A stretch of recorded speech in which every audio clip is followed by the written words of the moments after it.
Hay escasez de medicamentos para el tratamiento de enfermedades respiratorias, mientras en las casas de salud aumentan los pacientes. Están en funciones los 14 jueces especiales que sancionarán delitos de corrupción, narcotráfico, espionaje y otros temas vinculados al crimen organizado.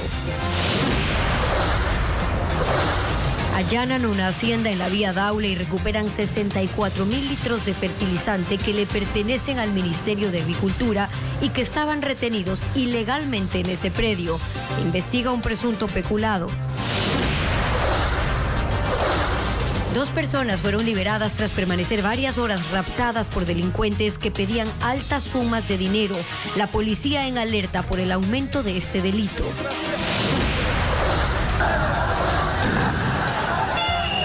Manifestantes se toman las calles de varias ciudades de Perú para exigir la liberación del expresidente Pedro Castillo. Algunas carreteras permanecen bloqueadas.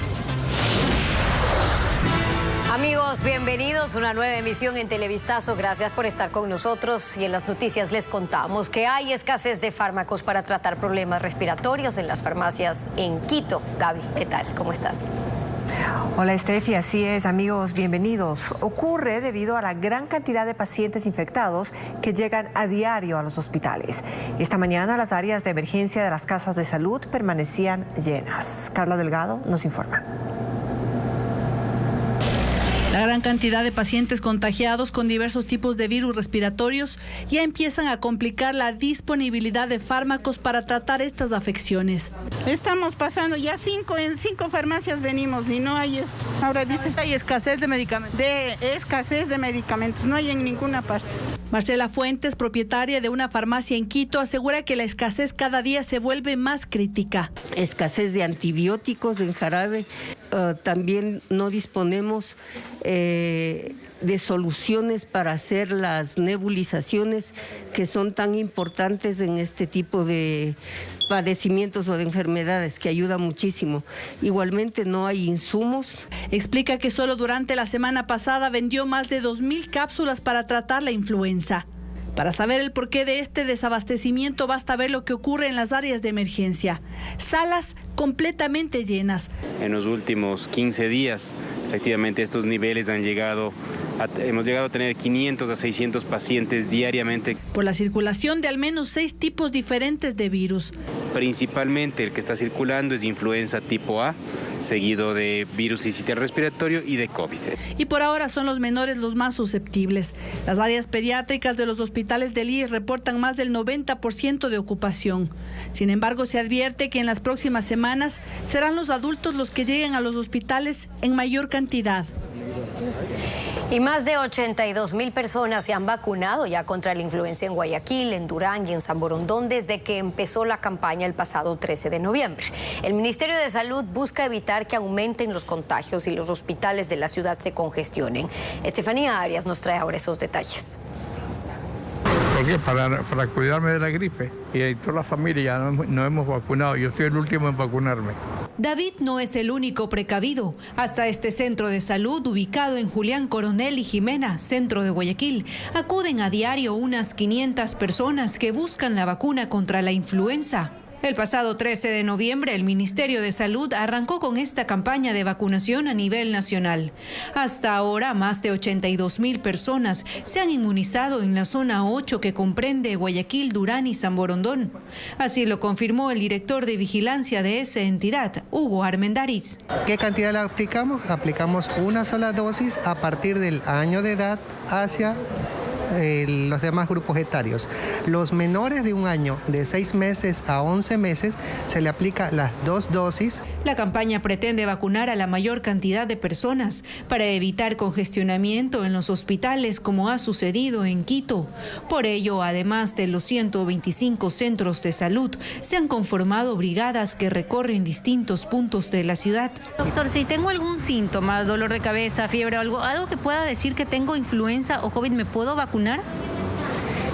Depende, si tiene una sintomatología respiratoria aguda, con una insuficiencia respiratoria o un cuadro febril, no es indicado vacunarse. Debe esperar que remite el cuadro, puede ser después de 1 o 2 semanas, y ahí sí acudirse a vacunar. Armendáriz además hace un llamado a completar el esquema de vacunación contra el COVID. El día de hoy puedo recibir tanto la vacuna del COVID como la vacuna de la influenza. No tengo restricción en la misma. Este domingo se realizará una feria de vacunación masiva en el Parque Samanes, norte de la urbe, desde las 9 de la mañana hasta las 3 de la tarde. Vamos a cambiar de tema. En Guayas, esta mañana la Fiscalía realizó un operativo para recuperar más de 64.000 litros de fertilizantes que le pertenecen al Ministerio de Agricultura. Diego Cuenca está en el sitio y nos explica sobre la investigación. Diego. ¿Qué tal? Buenas tardes. Cerca de las 7 de la mañana, varios agentes de la Policía Nacional junto con Fiscalía llegaron hasta aquí, el kilómetro 27 de la vía a Daule, donde se ubica la hacienda El Rosario, con el objetivo de decomisar y recuperar más de 64.000 litros de fertilizantes que fueron adquiridos por el Ministerio de Agricultura durante el 2021 y que eran almacenados en este inmueble, hasta donde no podían acceder para recuperar ese producto en beneficio de los agricultores del país. Por eso el allanamiento se ejecutó luego de una denuncia por presunto peculado que presentó el ministro de Agricultura. Escuchemos las declaraciones de una de las autoridades. La diligencia determina que con el allanamiento debe retirarse todos esos bienes y debe llevárselo a las bodegas por el procedimiento de la policía, y luego de ello, una vez reconocidas los bienes, a las bodegas de la Distrital del Guayas. Los 64.000 litros de fertilizantes están valorados por más de $700.000 y en varias ocasiones diferentes comitivas del Ministerio de Agricultura han señalado que han llegado hasta esta hacienda con el objetivo de recuperar el producto, pero han sido negados su ingreso por parte de los miembros de la Federación de Organizaciones Campesinas del Litoral, porque son ellos quienes están posesionados en este inmueble. Uno de sus dirigentes es Richard Intriago, quien se encontraba en el momento del allanamiento y se defiende al respecto. Antes, ¿por qué no se le permitió el ingreso a las autoridades que llegaron hasta acá para retirar el fertilizante? Nosotros hemos demostrado también dentro del proceso administrativo, con fotos, con documentos y en varias ocasiones, que eso es mentira. Que le hemos nosotros dado el espacio adecuado para que los funcionarios entren, han revisado, han venido de Quito, han venido de Guayaquil, o sea, realmente ha sido un sinnúmero de veces que ellos han ingresado a este predio.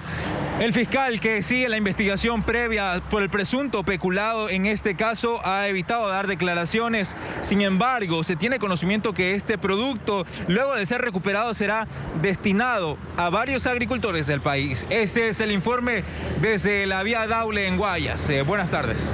Diego, gracias y buenas tardes también. Y en otros temas les contamos que los 14 jueces que integran la Unidad para el Juzgamiento de Delitos de Corrupción y Crimen Organizado ya están en funciones. Anoche fueron presentados y posesionados por el Consejo de la Judicatura y Paul Romero está siguiendo ese tema. Los 14 jueces que ganaron el concurso de oposición y méritos de más de 400 profesionales que participaron en el proceso fueron posesionados anoche por el Consejo de la Judicatura. Al evento asistieron el presidente Guillermo Lasso, delegados de la Unión Europea, de la Embajada de Estados Unidos. Son jueces de la unidad especializada para el juzgamiento de delitos de corrupción como peculado, enriquecimiento ilícito, concusión, cohecho, tráfico de influencias, testaferrismo y 37 delitos relacionados al crimen organizado, entre ellos delincuencia organizada, narcotráfico, tráfico de armas, espionaje, lavado de activos. Según el presidente Lasso, los jueces asumen funciones en un momento crítico que vive el país. Crimen organizado intenta apoderarse de muchos espacios sociales, económicos y hasta políticos. El titular del Consejo de la Judicatura les pidió celeridad, independencia y valor para juzgar a los infractores de la ley. Deben saber que están bajo el escrutinio público permanente y la sociedad que no tolerará que se aparten de su sagrada tarea de impartir justicia. El proceso de selección de los jueces tuvo asesoramiento y respaldo económico de la comunidad internacional. En el fortalecimiento del sistema de justicia, en hacerlo más resiliente y efectivo para enfrentar la corrupción y el crimen organizado. Los jueces anticorrupción no juzgarán a autoridades con fuero de Corte Nacional, como el mandatario, ministros, asambleístas. Este viernes la Fiscalía solicitó fecha y hora para la audiencia de vinculación de cargos a un subteniente de policía por una presunta omisión en relación al delito de femicidio de María Belén Bernal ocurrido el pasado 11 de septiembre en la Escuela Superior de Policía en Puzuquí. Por este caso, el principal sospechoso del asesinato, el teniente Germán Cáceres, esposo de la víctima, tiene orden de detención y está prófugo de la justicia. Hasta el momento, la única persona detenida es la cadete Jocelyn Sánchez.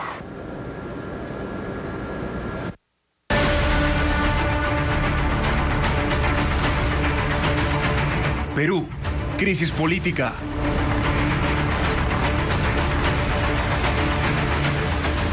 Y miles de personas salieron a las calles de varias ciudades en Perú para exigir la liberación del exmandatario Pedro Castillo, detenido desde el miércoles tras su intento de disolver el Congreso. También piden que salga del poder la recién juramentada presidenta Dina Boluarte, quien aseguró que si la sociedad lo pide, se podrían adelantar los comicios generales. La tarde de este jueves, seguidores del exmandatario Pedro Castillo se volcaron a las calles para exigir su liberación. En Lima y en una decena de ciudades se reportó la quema de objetos para bloquear las calles. También bloquearon tramos de la carretera Panamericana Sur en la región de Ica y Arequipa. Poco después, decenas de simpatizantes de Castillo llegaron en buses hasta los exteriores del penal de Barbadillo para expresar su respaldo. Tras ser destituido por una votación del Parlamento, el expresidente Castillo fue acusado por rebelión y conspiración, luego de un fallido intento de disolver el Congreso peruano. Y ahora debe permanecer 7 días en prisión preventiva. Su vicepresidenta, Dina Boluarte, asumió el poder y reconoce que hay descontento entre la población porque algunos piden un adelanto de las elecciones. Si la sociedad y si es que la situación amerita, adelantamos elecciones. En conversación con las fuerzas democráticas y políticas del Congreso, nos sentaremos a conversar. A esta hora, los bloqueos en las carreteras continúan, por lo que varios buses de transporte interprovincial en Perú han suspendido sus viajes.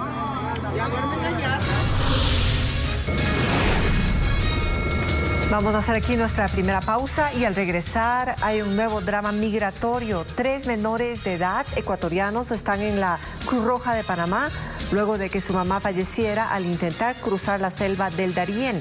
Su familia pide ayuda para traerlos a nuestro país. La Asamblea incluyó en el orden del día de la sesión de hoy viernes el debate de una resolución que rechaza la interferencia de otras funciones del Estado en las decisiones del Legislativo. Y esto frente a la sentencia de un juez de la Concordia que suspendió la destitución de 4 de los consejeros de Participación Ciudadana. Patricio Díaz nos informa. Fue el segundo intento en esta semana, pero esta vez la mayoría legislativa sí tuvo los votos y el Pleno virtual analiza, entre otros puntos, rechazar la interferencia de la justicia en las decisiones de la Asamblea. Más aún, dicen, frente a la sentencia de un juez de la Concordia que anuló la destitución de los 4 consejeros de Participación Ciudadana e incluso dispuso disculpas públicas. ¿A qué me refiero? Al lodazal constitucional que se está viviendo, en donde lamentablemente son actores políticos quienes utilizan o mal utilizan el sistema de garantías constitucionales sin ningún tipo de control. Pero desde la minoría reconocen la decisión judicial. Insisten en que hay que respetar la sentencia e incluso cumplirla a pesar de la apelación que ya ha realizado el presidente de la Asamblea. Mientras la apela es mandatoria. Yo soy asambleísta, no me gusta el tema de la placa en la Asamblea porque creo que afecta también el desempeño legislativo, pero es mandatoria. Lo único que le están demostrando al Ecuador es que no conocen la Constitución. Las sentencias en el Ecuador se cumplen. Puede ser que no nos gusten las sentencias, pero se tienen que cumplir.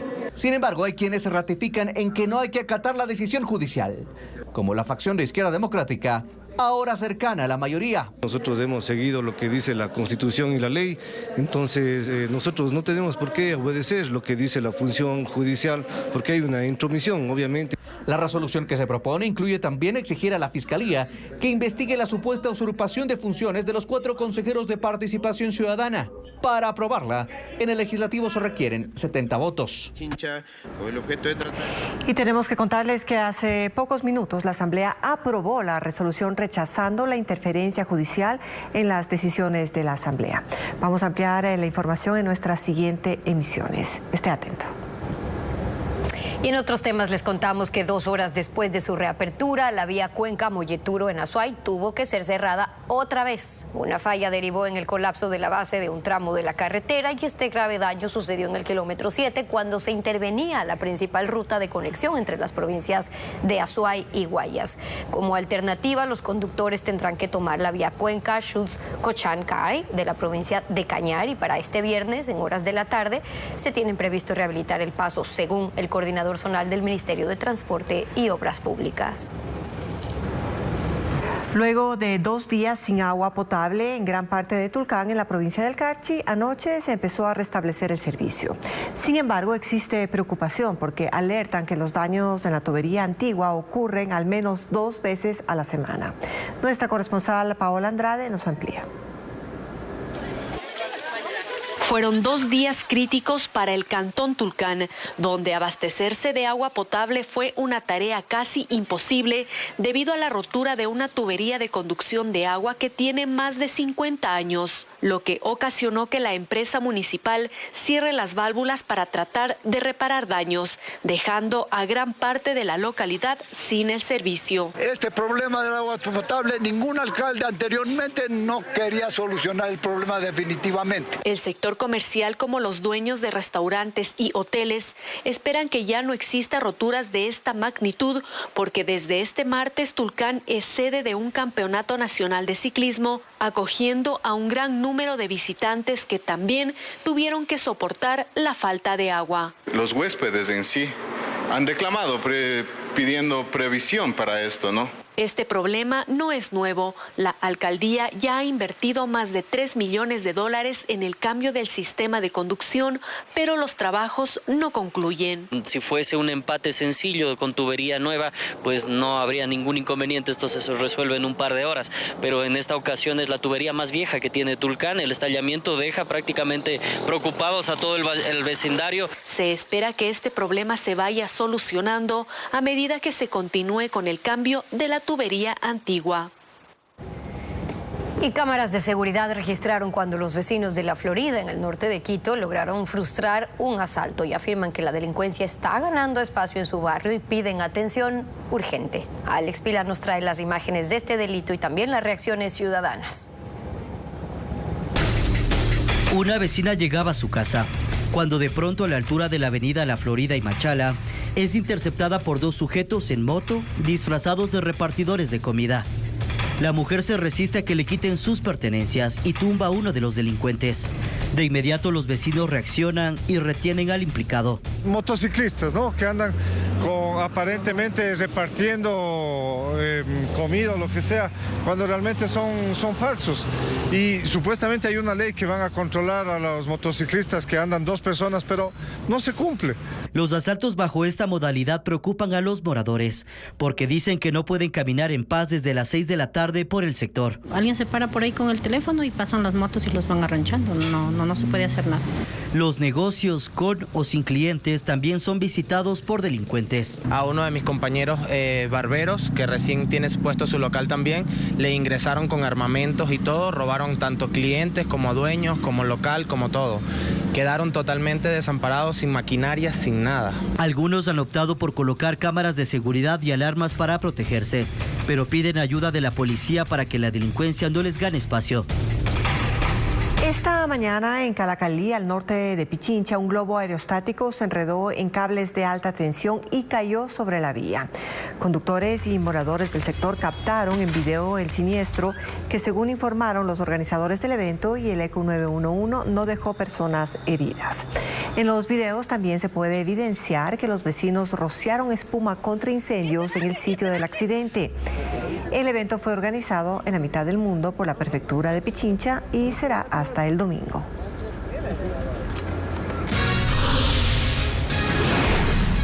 Nos vamos a una pausa y al regresar, 2 personas fueron liberadas tras permanecer varias horas secuestradas en Guayaquil. Y en uno de los operativos, los delincuentes se enfrentaron a bala con la policía. Ya le contamos. Más noticias para ustedes a esta hora. Una ecuatoriana muere al intentar llegar hasta los Estados Unidos en la selva conocida como Darién, que está ubicada en la frontera entre Colombia y Panamá. Patricio Viera nos comenta que la fallecida iba acompañada de sus 3 hijos, todos menores de edad. José Vega rompe en llanto al recordar cómo se enteró de la muerte de su sobrina María Cuyo, de 38 años. Ella falleció en la selva del Darién, en la frontera entre Colombia y Panamá, cuando intentaba llegar de manera ilegal a los Estados Unidos. Ahora pide ayuda a las autoridades para poder repatriar el cuerpo. Para poder ver ese cuerpito de la finalita. Queremos que traiga acá al Ecuador. Así traslado aquí en Ecuador. María era oriunda de la comunidad de Tigua en Cotopaxi. William Murillo, presidente ejecutivo de 1.800 migrantes, relata que la mujer salió desde Ecuador la última semana de noviembre junto a sus 3 hijos menores de edad. Cruzaron Colombia, llegaron hasta el estrecho y ahí es prácticamente una de las fronteras más peligrosas del mundo, en donde ya han habido decenas de muertos. Justamente en ese peligroso punto murió el 5 de diciembre cuando intentaba cruzar el río del Darién. La corriente la arrastró y después de varias horas de búsqueda, brigadistas de Panamá lograron recuperar su cuerpo, pero les preocupa qué pasará con los hijos. Ahora mismo los niños están en la Cruz Roja en Panamá y naturalmente están viendo la forma de que las autoridades ecuatorianas puedan hacer la repatriación del cuerpo y a la misma vez que la embajada se haga cargo para cuidar del bienestar de estos niños y que puedan regresar al Ecuador. La pareja de la fallecida, en cambio, llegó a los Estados Unidos de manera ilegal hace 2 meses. Ellos estaban separados. Entonces, como el esposo no se fue avisando y ella también, usted sabe que buscar más futuro de vida de ella se fue. En lo que va del año, según el organismo 1.800 Migrante, se han reportado 15 personas fallecidas y 13 desaparecidas, entre ellas 5 menores de edad, en su intento de conseguir el sueño americano. 2 personas fueron liberadas tras permanecer varias horas secuestradas en Guayaquil. Una de las víctimas es un taxista informal cuyos captores se enfrentaron a bala con los uniformados. Tenemos un reporte de los casos. Lo llevan atrás. Fue un intenso operativo que incluso alarmó a los habitantes del Guasmo Sur de Guayaquil. La policía rescató la tarde de ayer a un taxista informal que había sido secuestrado cuando conducía su auto. El hombre llevaba a un sujeto que fingió ser pasajero para luego atacarlo. Una vez que llega al lugar en el cual pide la carrera, este individuo hace una llamada telefónica del celular, en la cual inmediatamente salen 3 sujetos y se abordan inmediatamente este automotor. Pero cuadras más adelante, los uniformados interceptaron a los delincuentes y se inició una intensa persecución que permitió la captura de 4 sospechosos, quienes incluso dispararon contra los agentes. 4 siluetas en una actitud evasiva de control, en la cual, al notar la presencia policial, inmediatamente tratan de emprender una huida. Pero lo más sorprendente es que dentro de la persecución, y da fe la parte afectada, inclusive los servidores policiales, estos individuos disparan. Según las autoridades, los detenidos serían parte de una banda dedicada al secuestro extorsivo y en su poder tenían un revólver, 3 municiones, un arma blanca y una pistola de juguete. Pero ese no fue el único operativo con éxito para los uniformados. Horas después, la Unidad Antisecuestro y Extorsión, UNACE, logró la liberación de un hombre que estuvo retenido más de 24 horas por sujetos que pedían $40,000 a su familia. La víctima fue interceptada por 5 delincuentes la madrugada del miércoles, después de cerrar su negocio en el suburbio. Tras identificar el vehículo con el que se cometió el delito, los agentes ubicaron la casa donde estuvo retenido el hombre y capturaron a 2 implicados. Luego de hacer las verificaciones y se trasladan al sector de la Forestal, donde ingresan a un domicilio en el cual encuentran al secuestrado maniatado en una silla de barbero, conjuntamente con las demuestras de haber sido agredido. Por ahora se espera la audiencia de formulación de cargos para todos los detenidos en estos casos de secuestro.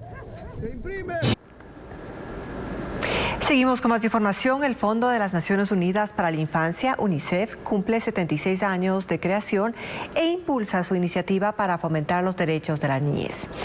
Indica que por las limitaciones y desigualdades sociales, muchos niños no pueden desarrollar sus potenciales y son afectados de diversas formas. Byron Andino nos muestra la forma lúdica en que se busca recordar que todos hemos sido niños alguna vez.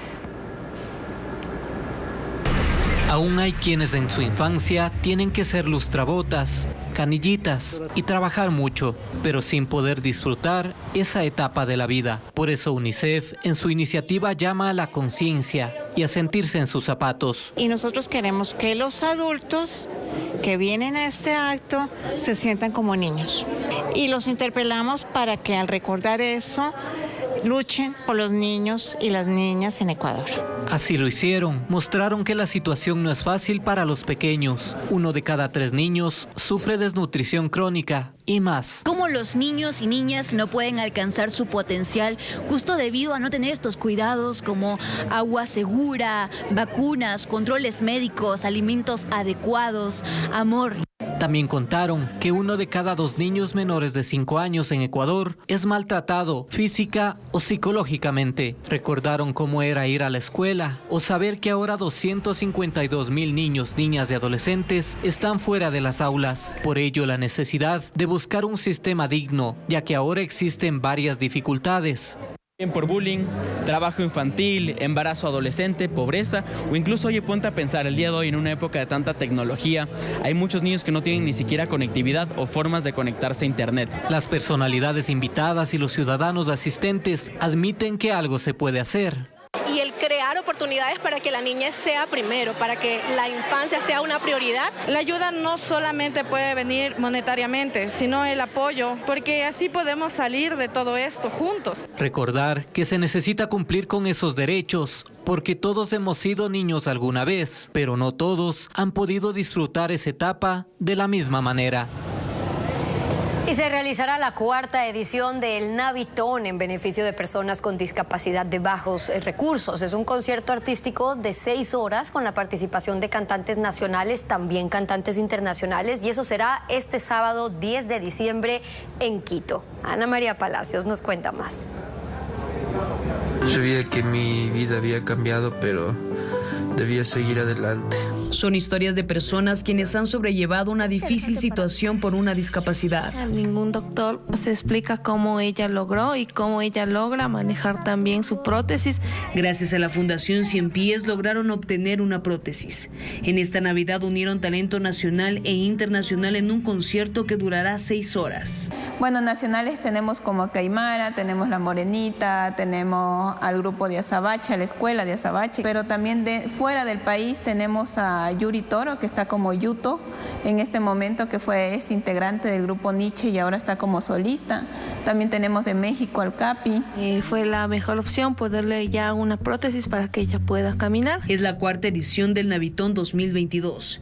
El objetivo es brindar una Navidad diferente a 350 personas con discapacidad de bajos recursos.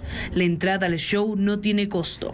Es tu aportación voluntaria. Por ejemplo, tú quieres ir a ver el concierto, pero tu donación va a ser 1 libra de arroz, 1 libra de azúcar, un juguete, una ropa que tengas en buen estado. Diana Armijos es la directora de la Fundación 100 Pies. Ella ha trabajado durante estos años por esta causa porque ella vivió lo mismo. Tuvo una amputación en su pierna por un cáncer de huesos. Entonces saber que no tienes los recursos para adquirir una prótesis, tener que andar con muletas muchos años y no saber cómo poder tener tu movilidad y hacer nuevamente tus cosas, fue a la raíz de que me llevó de formar Fundación 100 Pies. Quiero ser doctor para curar a bastantes niños. Navitón 2022 será este sábado 10 de diciembre en el auditorio de la Universidad Internacional en Quito. El evento presencial será transmitido a través de la página web de la Fundación 100 Pies, donde también podrá hacer sus donaciones.